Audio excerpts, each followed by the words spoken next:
മാലിദ്വീപിന് പണി കിട്ടാൻ സമയമായി. കാരണം ഇപ്പോൾ കൂട്ടുപിടിച്ചിരിക്കുന്നത് മറ്റാരെയുമല്ല, ചൈനയാണ്. ചൈനയെ വിശ്വസിച്ചവരുടെ ഗതി തന്നെയാണ് മാലിദ്വീപിന് വരാൻ പോകുന്നത്. പാകിസ്ഥാനിലെ ജനങ്ങൾ ഇന്ന് അനുഭവിക്കുന്നത് പോലെ ശ്രീലങ്കൻ ജനത അനുഭവിച്ചിരുന്നത് പോലെയുള്ള വൻ സാമ്പത്തിക പ്രതിസന്ധിയിലേക്കാണ് മാലദ്വീപും സഞ്ചരിക്കുന്നതെന്ന് റിപ്പോർട്ടുകളാണ് ഇപ്പോൾ പുറത്തുവരുന്നത്. ഇന്ത്യയുമായുള്ള സൗഹാർദ്ദപരമായ നയതന്ത്ര ബന്ധം തല്ലിക്കെടുത്തിയാണ് മാലദ്വീപ് ചൈനയുടെ സഹായങ്ങൾ ഇരുകൈയും നീട്ടി വാങ്ങിയത്. ചൈനയിൽ നിന്ന് വൻതോതിൽ കടം വാങ്ങിയതിന് പിന്നാലെ മുന്നറിയിപ്പ് നൽകുകയാണ് അന്താരാഷ്ട്ര നാണയ നിധി. കടബാധ്യതയിലേക്കാണ് സഞ്ചരിക്കുന്നതെന്നാണ് IMF മുന്നറിയിപ്പ് നൽകിയത്. ഇന്ത്യ വിരോധിയും ചൈനീസ് അനുകൂല പ്രസിഡന്റുമായ മുഹമ്മദ് മൊയ്സോ അധികാരമേറ്റതിനു ശേഷം മാലദ്വീപിന് കൂടുതൽ ധനസഹായം നൽകുമെന്ന് ബെയ്ജിംഗ് വാഗ്ദാനം ചെയ്തിട്ടുണ്ട്. വികസന ഫണ്ടുകൾ നൽകി നിസ്വാർത്ഥമായി സഹായിക്കുന്ന ചൈനയ്ക്ക് മൊയ്സു നന്ദിയും സ്നേഹവും അറിയിച്ചിരുന്നു. ഇതിന് പിന്നാലെയാണ് IMFന്റെ മുന്നറിയിപ്പ്. മാലദ്വീപിന്റെ വിദേശ കടത്തിന്റെ വിശദാംശങ്ങൾ IMF പുറത്തുവിട്ടില്ലെങ്കിലും അടിയന്തര നയക്രമീകരണം ആവശ്യമാണെന്ന് അറിയിച്ചിട്ടുണ്ട്. മൊത്തത്തിലുള്ള ധനക്കമ്മിയും പൊതുകടവും ഉയരുന്ന സാഹചര്യമാണ് നിലവിലുള്ളതെന്നും അതിനാൽ തന്നെ ക്രമീകരണം ഇല്ലാതെ മാറ്റങ്ങൾ സംഭവിക്കില്ല എന്നും പറഞ്ഞു. കൂടുതൽ അപകടത്തിലേക്കാകും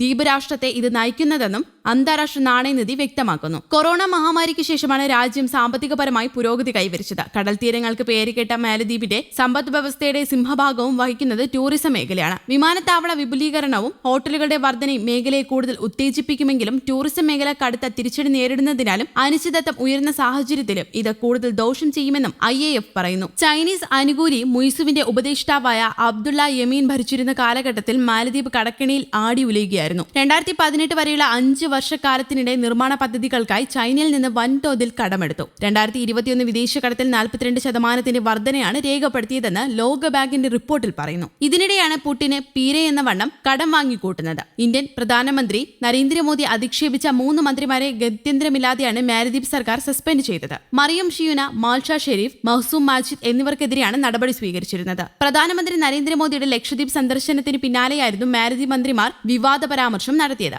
എന്തൊരു കോമാളി, ഇസ്രായേലിന്റെ പാവ മിസ്റ്റർ നരേന്ദ്രമോദി ലൈഫ് ജാക്കറ്റ് ഉപയോഗിച്ച് ഡൈവ് ചെയ്യുന്നു എന്നായിരുന്നു മോദിയുടെ വീഡിയോ പങ്കുവച്ചുകൊണ്ട് മറിയം ഷിയുന എക്സിൽ കുറിച്ചത്. മറ്റ് 2 മന്ത്രിമാരും ഇത് ഏറ്റുപിടിച്ചതോടെ പരാമർശം ചർച്ചയായി. സംഭവം വിവാദമായതോടെ മറിയം പോസ്റ്റ് നീക്കിയിരുന്നു. മന്ത്രിമാരുടെ വ്യക്തിപരമായ അഭിപ്രായമാണെന്നും സർക്കാർ നിലപാടല്ലെന്നും പറഞ്ഞ് മാലദ്വീപ് ഭരണകൂടം രംഗത്തെത്തി. എന്നാൽ വിമർശനം രൂക്ഷമായതോടെ 3 മന്ത്രിമാർക്കെതിരെയും നടപടി സ്വീകരിക്കാൻ സർക്കാർ നിർബന്ധിതരാകുകയായിരുന്നു. ഇന്ത്യൻ പ്രധാനമന്ത്രിയെ പറഞ്ഞത് ഇന്ത്യക്കാരെ മാത്രമല്ല മാലദ്വീപിലെ ആളുകളെയും ചൊടിപ്പിച്ചിട്ടുണ്ട്. നിരവധി പേരാണ് മന്ത്രിമാർക്കെതിരെ രംഗത്തെത്തിയത്. ഇന്ത്യക്കും പ്രധാനമന്ത്രി നരേന്ദ്രമോദിക്കുമെതിരെ മന്ത്രിമാർ സോഷ്യൽ മീഡിയയിലൂടെ നടത്തിയ അപകീർത്തികരമായ പരാമർശങ്ങൾ ഒരു രീതിയിലും അംഗീകരിക്കാൻ കഴിയില്ലെന്ന് മാലദ്വീപ് വിദേശകാര്യമന്ത്രി മൂസ സമീർ പ്രതികരിച്ചു. മാലദ്വീപ് എല്ലാ രാജ്യത്തോടും പ്രത്യേകിച്ച് അയൽക്കാരോട് നല്ല ബന്ധം കാത്തുസൂക്ഷിക്കാൻ പ്രതിജ്ഞാബദ്ധമാണെന്ന് അദ്ദേഹം എക്സിൽ കുറിച്ചു. മന്ത്രിമാരുടെ പരാമർശം ലജ്ജാകരവും വംശീയവുമാണെന്ന് മാലദ്വീപ് മുൻ ഡെപ്യൂട്ടി സ്പീക്കർ ഇവ അബ്ദുള്ള പ്രതികരിച്ചു. ഇന്ത്യയോട് മാപ്പ് പറയുന്നുവെന്നും മാലദ്വീപിനെതിരായ ബഹിഷ്കരണ പ്രചാരണം അവസാനിപ്പിക്കണമെന്നും അവർ അഭ്യർത്ഥിച്ചു. ഇന്ത്യയെ പിണക്കിയാൽ മാലദ്വീപ് നേരിടാൻ പോകുന്ന ഭവിഷ്യത്തുകൾ എന്തൊക്കെയാണെന്ന് ഉത്തമ ബോധ്യം ഉള്ളതുകൊണ്ട്